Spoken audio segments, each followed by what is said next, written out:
Bem-vindos, tudo bem? Aqui é o Rafael Campos e hoje nós vamos bater um papo sobre sátiros. Sim, nós temos que falar um pouquinho mais sobre algumas criaturas fantásticas e o episódio de hoje será esses meio bode, meio animal, fazendo uma certa referência ao episódio de Hércules que saiu recentemente. Eu vou deixar até aqui o cardzinho na descrição para aqueles que ainda não viram. Gostaram dessa ideia? Então sim, bora!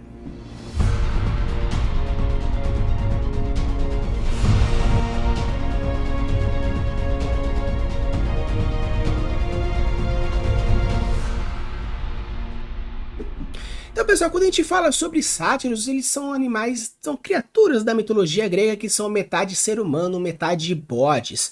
Alguns consideram, por exemplo, que os sátiros possuem uma contraparte como ninfas, mas no episódio de hoje a gente vai considerar alguma outra contraparte que diz que eles não possuem a faceta feminina, apenas a faceta masculina, como é mostrado nas grandes imagens.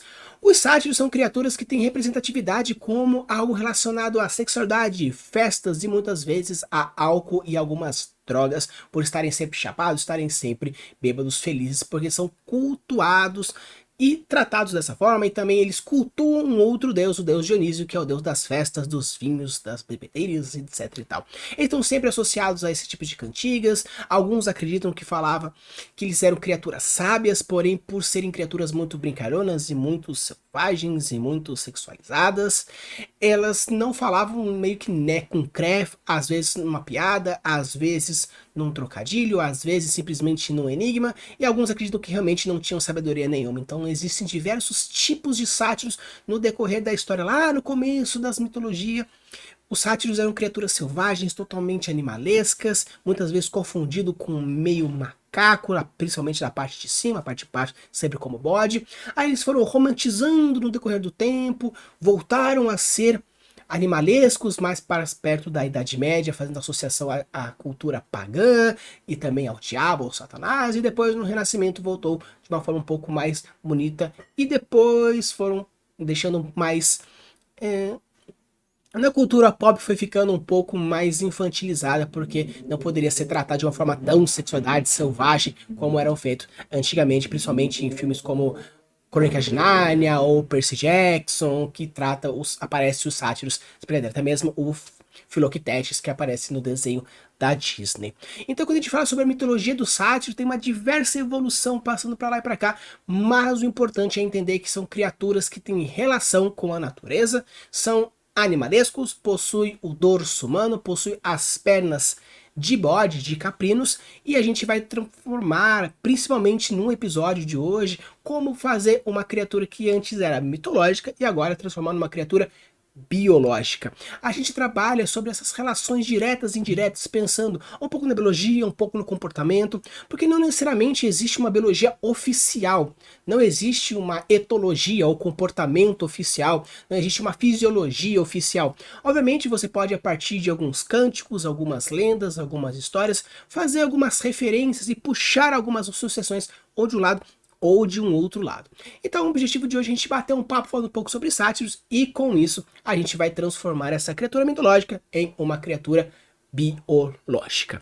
Antes de qualquer forma, eu poderia deixar um alerta bem grande de nerdice, ciências e biologia aqui para vocês, porque hoje eu vou tratar de diversos pontos para aqueles que faltaram nas aulas de ciências no ensino fundamental, aqueles que não gostavam de biologia no ensino médio. Pode ser que alguns termos sejam um tanto complicados, mas eu vou tentar ao máximo explicar para vocês. E caso mesmo assim não entendam, pode entrar em contato comigo pelo direct do Instagram ou pelo Discord, que a gente consegue bater um papo. Caso vocês estejam assistindo isso pelo YouTube, deixa aqui nos comentários que eu posso transformar isso numa resposta mais rapidinha, mas caso você realmente queira um bate-papo um pouco mais aprofundado, uma explicação um pouco mais aprofundada, você é só entrar em contato comigo ou no Instagram ou no Discord, mais fácil no Discord, porque tem aí uma comunidadezinha bem legal.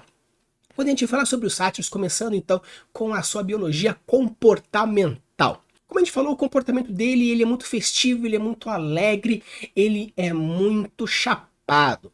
Então quando você pensa num animal que tem uma biologia, um comportamento nesse ponto, você tem que pensar principalmente que todo comportamento está ligado diretamente com alguma coisa que faça com que ele consiga sobreviver e, por consequência, fazer com que a espécie sobreviva. Se ele não tem preocupações, se ele não possui uma agressividade e se ele ainda fica bêbado, se ele ainda fica chapado, com certeza a quantidade de predadores ou tende a zero ou é quase nula. Então, o primeiro ponto é que, pelo fato biologicamente de ele provavelmente não ter um predador direto, ele pode ter a facilidade da vida de poder ser mais tranquilo, porque se ele tivesse algum tipo de predador, ou tivesse uma grande quantidade de predadores específico dos sátiros, né, o predador presa específica, seria algo que ele poderia se preocupar, porque aquele animal só come sátiros. Mas se por acaso algum outro animal, por consequência, está passando, uma mantícora, um leão, sei lá, um dragão, viu lá, tava de boa, viu e comeu, beleza, mas não é uma presa ocasional. Uma presa ocasional basicamente é quando um animal não necessariamente está dentro da cadeia alimentar daquele bicho, porém por algum motivo, ou algum deslize da presa ou por confusão do predador, ele chega a atacar. Como por exemplo os ataques de tubarões para seres humanos, é o que a gente chama de presa e predador não específico ou ocasional, que acontece quando o animal ataca e não necessariamente é algo que seria, estão da cadeia alimentar dele, então não entra nesse ponto.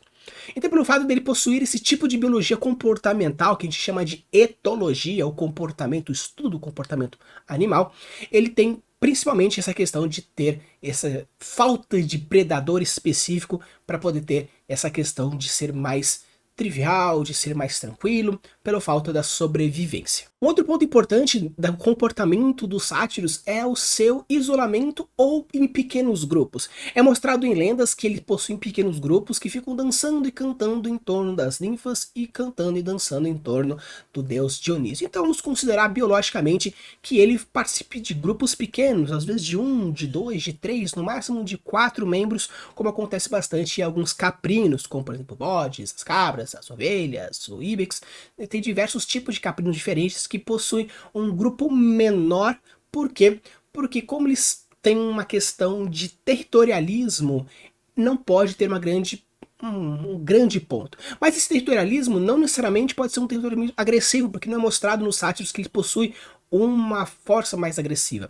Se a gente for pegar algumas lendas mais antigas que mostram a selvageria dele, associado também ao sexo, a questão dos instintos, a gente pode sim considerar que seja uma questão territorial muito agressiva. Porém, algumas subespécies de sátiros, como a gente está considerando que seja um animal, ele pode ser um pouco mais manso dessa forma. Então, como a gente pode mostrar que muitas vezes as lendas mostram uma mansidão, apesar de toda a periculosidade sexual ou tanto uma selvageria instintiva, eles não são agressivos de certa forma. Então a gente pode fazer essas relações. Pelo fato então deles possuírem um grupo pequeno de 1, 2, 3, 4, também faz sentido pelo fato também deles serem animais relacionados a festas, não terem predadores, e isso faz com que eles não tenham um sentimento para com a prole, ou um sentimento para com o próximo. Com isso faz com que a grande taxa de sobrevivência depende dele mesmo. Então não vai ter um líder que, por exemplo, vai caçar para todo mundo ou colher para todo mundo. Então, se por acaso um grupo fica muito grande, pode acontecer de ter uma insustentabilidade. Por isso que provavelmente quando aumentar um grupo, passar de 4, passar de 5, ele se fragmente, como acontecia até mesmo nos seres humanos nômades. Porque quando tem muitas pessoas, o nomadismo é um pouco complicado porque você precisa sustentar todo mundo. Quando o ser humano ficou sedentário, ficou estacionário e desenvolveu a agricultura, aí o grupo de pessoas pode aumentar. Quando é nômade, é um tanto complicado. Considerando que os sátiros, eles cortejam Dionísios a partir de uma festa ou a partir de uma procissão, então a gente pode considerar também que os sátiros são nômades. Considerando então que eles são nômades, além do comportamento mais tranquilo e festivo, então provavelmente também ele deve ter um grupo de poucos, no máximo 4, porque tanto tem a questão do nomadismo, que eles vão ter que e sustentar um grupo um pouco menor, e também pelo fato de eles não terem esse sentimento de querer sustentar outro grupo, porque eles estão mais na festa, estão mais tranquilos, então com isso eles quebram essa quantidade de ter grupos muito grandes de sátiros. Uma coisa interessante quando a gente fala sobre os sátiros é que nós temos o quê? Um animal que tem aparência masculina pela parte de cima e o bode pela parte de baixo. Quando a gente fala sobre morfologia animal, não necessariamente pelo fato de uma semelhança entre um grupo e outro, você obrigatoriamente conclui que esse animal ele é obrigatoriamente macho ou obrigatoriamente fêmea. Não é só porque um animal não possui pênis que obrigatoriamente ele é fêmea. Não é um animal que provavelmente ele possui glândulas mamárias que ele deve ser mamífero. O que a gente pode considerar é que, se você for pegar dentro do mundo animal, hoje a gente tem sim as comparações de grupo. Dentro do grupo de mamíferos, nós temos uma estrutura de características, pelos, placentários ou desenvolvimento interno, ou seja, às vezes marsúpio também, alguns casos de ovíparos, mas entre algumas exceções, a quantidade de pelos, a quantidade de glândulas mamárias, temperatura na notocorda, então vértebras, então tem diversas características que definem os mamíferos, que definem répteis, que definem diversos tipos de animais. Mas pelo fato de que nós, os seres humanos, possuímos, por exemplo, os homens, pelos faciais, mas primatas não possuem pelos faciais. Então não é só porque um animal, por exemplo, que é um primata e não possui pelo facial, significa que ele não é um macho. Ou a premissa contrária também que seja verdadeira. Então não é só porque os sátiros possuem um dorso que tem uma semelhança masculina que obrigatoriamente ele é um ser masculino. O masculino, se a gente for considerar, é o ser que vai prover o espermatozoide, a gônada, e vai introduzir na fêmea. E a fêmea é a que vai receber essa proposta. Ok.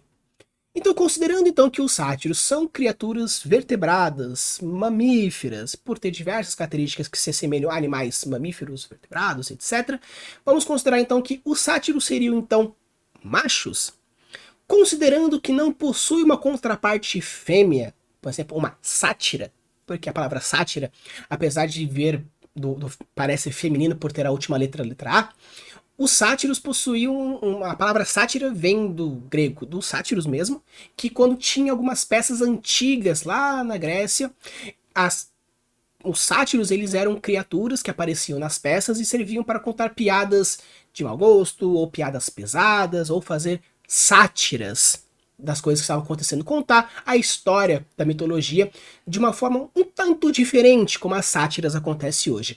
Então, o termo de sátira vem dos sátiros, que faziam piadas de algumas cenas reais, sérias ou engraçadas. Então, como não existe uma sátira fêmea, né, um sátiro fêmea, a gente pode considerar então que os sátiros não possuem sexo. Se eles não possuem sexo, então como que eles transam com as fêmeas humanas que aparecem nas mitologias, ou como elas transam com as ninfas? Nós estamos falando de quê? Do ato sexual por comparação. Se a gente considerar que os sátiros, eles utilizam do ato sexual para introduzir um possível ovo, ou um possível cápsula, ou uma possível gêmula, dentro de um outro indivíduo como um processo parasitário, nós não estamos considerando então que ele seja um macho, ele está considerando que seja um outro tipo de coisa. Então, vamos entrar na parte biológica que comentei com vocês, que vai ter um tanto difícil, mas a gente vai explicando no decorrer desse vídeo. Quando a gente fala de reprodução sexuada, nós temos um macho, nós temos uma fêmea, onde o macho vai introduzir na fêmea e a fêmea vai gerar aquele indivíduo, seja ele viviparamente ou viparamente, ou ovo viviparamente, e com isso ele vai eliminar, colocando para fora do corpo, e com isso a gente tem um indivíduo novo. Quando a gente fala de uma reprodução assexuada, nós estamos falando de uma reprodução onde o indivíduo por si só, ele consegue gerar um novo indivíduo, como por exemplo, uma clonagem, um brotamento ou uma gemulação, que é o que nós vamos trabalhar hoje nesse processo. A gemulação acontece em alguns animais, como por exemplo as esponjas, que a partir de um certo pedaço do corpo, eles juntam um tanto de amebócitos, amebócitos seriam mais ou menos as células tronco dessa esponja, e se juntam num canto do corpo, tem uma proteção espicular, uma proteção de pele, e essa gêmula ela é liberada no ambiente, e ela vai indo até que chega num ponto que se torna uma nova esponja. No caso dos bodes, no caso dos sátiros, o que eu consideraria? Pelo fato de ele não ter fêmeas, então ele tem que gerar por ele mesmo. Então eu acredito que os sátiros façam uma reprodução assexuada por gemulação. Então em um certo pedaço do corpo, como provavelmente um saco escrotal, As suas células-tronco se encontram no cérebro escrotal, produzem uma gêmula que vão ser colocadas dentro de uma fêmea, provavelmente uma fêmea humana mortal, considerando nesse caso uma fêmea humana. E essa fêmea humana, ela vai gerar esse indivíduo, o clone do nosso sátiro, dentro dela. Então seria mais ou menos como um ato sexual, sim, perfeito, porque existe a introdução dessa gêmula dentro do indivíduo humano feminino, porém como não é uma reprodução espécie com espécie, seria uma reprodução interespecífica de espécies diferentes, o indivíduo nasceria de um certo tanto diferente, às vezes até sendo inviável. Então, no caso aqui, eu acredito que a reprodução do sátiro seja uma reprodução assexuada por gemulação com desenvolvimento parasitário. Seria mais ou menos como você colocar um ovo na pele de um indivíduo e ele vai nascendo e vai desenvolvendo e vai comendo aquele indivíduo, ou, por exemplo, que acontece com os cucos que deixam seus ovos nos ninhos, por exemplo, do sabiá, e ele vai cuidando com muito afinco, mas o cuco chuta o filhote original do bicho para fora, e o sabiá trata com um grande amor e carinho o cuco, depois o cuco voa e o sabiá fica sem filhote e o cuco fica feliz, todo celepe pimpão. Então a gente pode considerar que essa gêmula, essa estrutura do sátiro foi colocada dentro de uma fêmea, desenvolveu dentro dessa fêmea humana, e como foi desenvolvida e como tem algumas certas correlações, ela desenvolve placenta, ela desenvolve glândulas mamárias, ela desenvolve leite, blá blá blá blá, e nasce o filhote, e nós temos aí toda essa construção. E por ser algo de outra espécie, seria parasitária. Então, apesar de ser uma coisa interessante, e fugir um tanto, porque, nossa, não seria mais fácil, então, simplesmente o sátiro fazer o ato sexual com uma fêmea humana que seja, aí os seus genes interagem com isso, criando um híbrido. Mas se você considerar que é uma evolução de animal, nós estamos considerando que todos os seres fantásticos são criaturas biológicas, então a gente está fazendo uma reflexão que como seria a reprodução por ele só. Seria uma questão de paternogênese, onde ele desenvolve por conta o próprio filhote. Mas como ele não gere o próprio filhote, ele apenas produz alguma coisa que inocula numa fêmea e nisso vai desenvolver depois, então eu colocaria nesse ponto de reprodução assexuada por gemulação com desenvolvimento parasitário. Então, pessoal, quando a gente fala sobre os sátiros, considerando diversos tipos diferentes, considerando também que ele é um animal, a gente pode falar que, por exemplo, ele possui um sátiro bode, um sátiro cabra, um sátiro ovelha, um sátiro íbex. Temos diversos tipos de sátiros diferentes. Então, como tem cada um de um sátiro de espécies diferentes, você pode ter morfologias e comportamentos diferentes. Mas se a gente for considerar como todo um animal que existe a gente vai considerar todo animal que possui um comportamento específico dentro do seu gênero, dentro do seu grupo de espécie. Mas cada um depois dos indivíduos tem uma certa diferença, cada espéciezinha diferente, os gêneros como um todo. Por exemplo, o gênero Homo, como nós, Homo sapiens, todo mundo, o gênero Homo, possui um certo grupo de características e comportamentos específicas desse grupo de animal.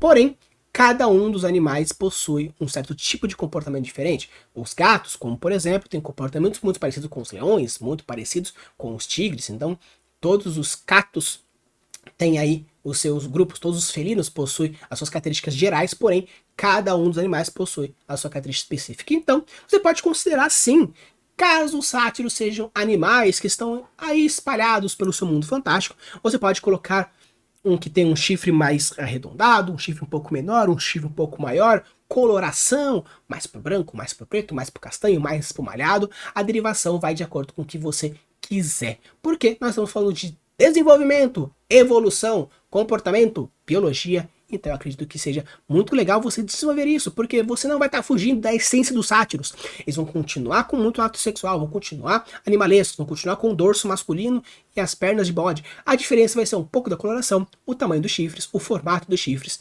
Então, para não falar assim que todos os sátiros, eles possuem os mesmos chifres, ou o que muda é apenas uma coisinha, você pode realmente considerar espécies diferentes, colocando cada um de chifres e alguns comportamentos, coloração de pelugem diferentes. Então, adentrando um pouco sobre como seriam os sátiros agora, no mundo real, os sátiros eu acredito que seriam pragas. O que é a definição de praga? A praga é um grupo de animais, ou um animal específico, que ele entra no ambiente e por não existir um predador específico para ele naquele ambiente, ele sobressai das outras espécies nativas, fazendo um aumento gigantesco da sua reprodução. Considerando então que os sátiros não possuem um predador específico deles, então já entra como uma possível praga. Pelo fato de ele utilizar de corpos de outros seres vivos para o desenvolvimento parasitário dos seus filhotes, ele também pode ser considerado uma praga. Ah, mas ele não tem um desenvolvimento muito grande porque não tem predador, mas ele pode acontecer de, caso você considere esse tipo de comportamento, ele faz o ato sexual com uma fêmea, com outra fêmea, com outra fêmea, com outra fêmea, com outra fêmea, e com isso ele tem um espalhamento dos seus clones a partir do ato sexual com essas fêmeas, seja concedido ou não. Então, contando esses três fatores, a gente pode considerar assim que os sátiros seriam pragas dentro do nosso mundo real e pragas perigosas pelo fato de existir esse parasitismo, por ter algum tipo de relação muito forte com essa sexualidade, acontecendo esses abusos à torta à direita. Então acredito que se eles fossem realmente existidos, provavelmente ou seriam extintos totalmente pela caça desenfreada, ou caso seja um isolamento, eles teriam que procurar alguma outra fêmea primata que seja para o desenvolvimento dos seus filhotes, ou se não fosse isso, o fato de ter isolamento e não possuir umas fêmeas para acontecer o seu parasitismo, eles acabariam se extinguindo de alguma forma, mais cedo ou mais tarde, porque não teriam como pôr a sua prole para frente. Então, pessoal, essa aqui foi uma discussãozinha rápida, a gente bateu um papo rapidinho sobre alguns pontos, trazendo algumas justificativas. Obviamente, a gente poderia entrar um pouco na fisiologia, um pouco na sociedade, mas eu acho que o legal e interessante é você pegar algumas características mais básicas dos sátiros, que são mais colocadas dentro das partes mitológicas, e tentar explicar de uma forma biológica como seria um ou como seria outro. E agora, a gente vai para a nossa segunda parte, falando sobre uma paleta que eu gosto de trazer para vocês, como eu trouxe para vocês no outro episódio sobre as górgonas, falando um pouquinho sobre as estruturas de órgãos internas. Então a gente vai falar um pouquinho sobre a questão da musculatura e dos ossos, trazido por esse autor, falando sobre os sátiros. Então, pessoal, agora a gente está aqui nessa paleta dos sátiros, começando aí pela essa imagem, trazendo para vocês. E como eu falei, a gente tem diversos tipos de sátiros diferentes. Esse aqui já está mais numa pegada mais pacabra, que tem um chifre um tanto menor, não tão longo como um bode, não tanto circular quanto de um carneiro, por exemplo. Então vamos conversar um pouquinho sobre essa paleta, falar um pouquinho sobre algumas relações anatômicas e relações diretas que o próprio autor quis trazer dessa paleta de dissecação dessa criatura fantástica. Então, começando aqui, né, sátiros hircinos. Então ele já considera que os sátiros são um gênero. Para aqueles que não sabem, vou explicar um pouquinho sobre gêneros, família, grupo, ordem, reino, fala e tudo mais. Então, aqui, de acordo com esse autor, ele considerou que os sátiros são um gênero de animais. Então tive diversos tipos de espécies, e nesse caso seriam os sátiros hircinos. Uma coisa interessante é que ele colocou aí, né, Kingdom, Filus, Classe, Ordem, Família, Gênero, Espécie, né, o reino, filo, classe, ordem, família, gênero, espécie. Uma coisa que me incomoda um tanto é que sim, Kingdom tá certo, nós fazemos parte do Kingdom Animalia, porém filo seria cordata, tá? Não é vertebrata. Vertebrata, ela é um outro grupo, tanto que sim, a classe, nossa, é a classe mamália, a ordem está certa também, Artiodactyla, se você fizer essa relação dos caprinos, faz parte dessa família, dessa ordem Artiodacta. Já no caso de família, se for um caprino mesmo, seria a família Bovide, e depois a família Caprine, e assim por diante. No caso, ele já considerou que a família seria a família Faunus, gênero Sátiros e a espécie Sátiros híricos. Então, tirando o fato de que nós somos cordatos. Vertebrata, existe, por exemplo, tem subclasses, possuem supraordens. Então, o vertebrata ele se encontra um pouco abaixo de filo, um pouco acima de classe, porque nosso filo é cordata, tem a notocorda, para aqueles que aprenderam aqui, seria a coluna vertebral primitiva. Existem animais que fazem parte do grupo cordata, porém não são vertebrados. Então, se não possuem coluna vertebral, então não podem ser considerados vertebrados, porém possuem notocordas. Mas acredito que pelo fato de ser um livro relativamente velho e tem uma outra associação, ele trocou cordata por vertebrata. Porém, cientificamente não está certo a sua classificação de Linnaeus, mas a gente fica aí como uma referência aí possível. Porém, achei interessante que um animalia tá certo, o Mammalia tá certo, o Actylodactyla também está certo, aí a família ele já entra dentro dessa estrutura fantástica de faunos, gênero Sátyrus e a espécie Sátyrus hirensinus. Então, já seguindo aí um pouco da anatomia dos ossos, falando aqui sobre os sátiros, é bem interessante porque ele já considera que os sátiros, a partir pelo menos essa espécie específica, é um osso associado ao chifre, está diretamente ligado. Então, o chifre sai do próprio crânio, então ele vai se desenvolvendo. Algumas espécies de caprinos possuem chifres córneos, que não estão necessariamente ligados aos ossos como parte dele, está fixado, porém são mais cordos quitinosos, não são tanto ossos ósseos, né? Não são chifres ósseos propriamente dito. A medula é um tanto diferente. Então, mas nessa espécie, ele considera como a cabra, ele tem um chifre mais associado ao osso. E é bem interessante porque você vê que, como nós temos o dorso de humano, nós possuímos o braço está certo, o tronco está certo, você vê o húmero, você vê a tíbia e a fíbula, o rádio e a ulna, você vê os braços, né, você vê as costelas certinho, você vê o externo, vê tudo, né, a bacia, tudo certinho, porém, há uma grande diferença que tem aí no dorso, seria os ossos coxígenos. Os ossos coxígenos, como você pode ver, eles são um pouco mais alongados. Nós possuímos ossos coxígenos um pouco mais para baixo, né? São um pouco menores porque nós não possuímos mais rabos. A nossa evolução fez com que os ossos fossem encurtando. No caso dos homens, os ossos coxígenos eles são mais para dentro, porque eles não precisam abrigar um feto e por isso não vai ter essa questão. Porém, os ossos coxígenos femininos, por possivelmente abrigar fetos, a evolução servir para isso, os cox são um pouco mais abertos para que eles consigam passar na hora de um parto normal. Então, como a gente pode ver aí, pelo fato de ter essa estrutura de ossos coxígenos um pouco maior, então provavelmente ele possui um rabo, como aparece mesmo na imagem, e até um movimento. Mas não tanto um movimento tão longo como, por exemplo, um rabo de um macaco, ou um rabo de um crocodilo, de uma cobra, ou de um lagarto, mas sim um rabo um tanto menor. Sabe quando você vê aqueles cachorros com aquele cotoquinho que o rabo faz um movimento mais rápido, mais encurtado? Então, provavelmente deve ser essa questão pelo fato de não ter uma associação muito longa, o rabo não ser muito longo, então tem essa questão. E é bem interessante que, como você pode ver aqui na perna, ele já entra na mesma anatomia de um caprino tradicional, de um cavalo, de um equino também, ou um bovino, que ele entra dentro desses mesmos grupos, onde a gente vê que nós temos o nosso osso da coxa, o fêmur, do ser humano é mais alongado, a tíbia e a fíbula são um tanto mais na mesma proporção, mas um pouquinho menor, e nós temos o nosso pé com o calcâneo e os ossos do pé. Depois no final a gente tem os ossos dos dedos. Como você pode ver aí, nós temos o que? Uma coxa longa, uma canela longa e um pé longo. Nós somos animais que temos uma movimentação, um caminhar palmar. O pé inteiro encosta no chão quando nós estamos andando. Já algumas espécies de animais mais velocistas, como alguns carnívoros, felinos, etc., eles possuem mais uma ponta de pé, dando mais movimento. Tanto que quando você vê os atletas dando um tiro de 100 metros raso, você vê que o pé já está levemente entortado para poder ganhar mais movimento. Então, que se vocês forem ver, tentem correr com o pé inteiro no chão, tentem correr com o pé levemente levantado, você vê que tem um certo tiro maior. Já no caso desses animais, a gente chama de animal unguinal, que ele fica na ponta do pé, fica realmente em movimento bailarina. Mas como você percebe que tem aí onde o cavalo mesmo, ele anda em cima da própria unha. O próprio pé do cavalo é o dedo do meio dele, é o osso, se for ver o osso anatomicamente, é o dedo do meio dele que encaixa no chão diretamente. Só que o que acontece? Nos cavalos, o fêmur é mais encurtado.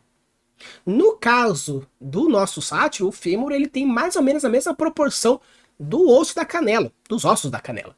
Então você percebe que a movimentação dele é uma movimentação um tanto mais bizarrinha, porque não consegue ter um galopar pelo fato das coxas serem muito compridas. Porque se as coxas fossem um pouco mais curtas, eles poderiam fazer esses movimentos mais rápidos. Então, provavelmente os sátiros eles não conseguem correr, provavelmente eles são mais de saltar. Eles conseguem fazer movimento, eles podem até correr, só que não aquela corrida tradicional, mas sim aquela corrida de salto, que a pessoa vai correndo. Sabe quando você tem nas Olimpíadas a prova dos 3 pulos? Você vai pula, pula, pula, depois você cai na areia? Então, provavelmente o andar deles deve ser mais de movimento de saltar, pelo fato de ter essas coxas maiores, essas canelas maiores. Tanto que não tem um equilíbrio direto, tanto que você consegue ver o tubérculo calcâneo dele na posição 17, que seria o nosso equilíbrio que o nosso calcanhar faz para encaixar o movimento de L, o nosso corpo e o nosso pé, e o calcâneo na contraparte para fazer essa estrutura de equilíbrio. Já no caso dos sátiros, ele faz esses dedos que encaixam diretamente com o chão. Então eu acho bem legal porque ele pegou uma mistura, já que é uma criatura fantástica, não necessariamente é um cavalo, ele fez algo mais próximo de uns caprinos, mais próximos da gente, então ele criou essa relação direta. Ah, você poderia fazer pegando de um animal mais próximo e diminuir um pouco essa coxa, mas não tem problema, porque essa é uma representação até mesmo dessa espécie de sátiro. Pode até ser que alguma outra espécie tenha um fêmur um tanto menor. Então aqui, como a gente pode ver novamente, agora os ossos associados aos músculos, mais pegando aqui os músculos, você pode ver que a parte de cima dos músculos do dorso são realmente parecidos com os seres humanos, porém um tanto diferente da parte coxígena, a parte do sacro, por causa do movimento. Então, como também você percebe que não possui um sistema de músculos muito avantajados, aí, então também provavelmente a movimentação não deve ser muito forte. Mas o que eu acho bem legal, a gente voltando aqui para os pés, é bem interessante você ver porque é muito marcado o tendão dele.